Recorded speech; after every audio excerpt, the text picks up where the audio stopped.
Esta es la romántica historia de supervivencia de Marge y Homer en la naturaleza.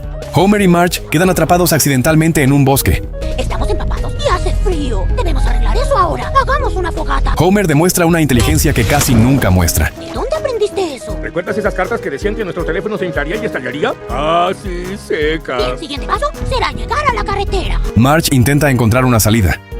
¡Oh, no! Está casi seca. Finalmente, descubren una vieja cabaña de vacaciones para parejas. ¡Sí! ¡Unos fósforos! ¡Oh! ¡Oh! ¡Ya siento mis píxeles de nuevo! Usan la alfombra y las cortinas para hacerse ropa. Deciden esperar allí hasta que llegue el rescate. Mañana buscaremos comida. Homer quiere pescar algo para comer. ¡Homero! Oh, quítate esa ropa mojada y acércate al fuego.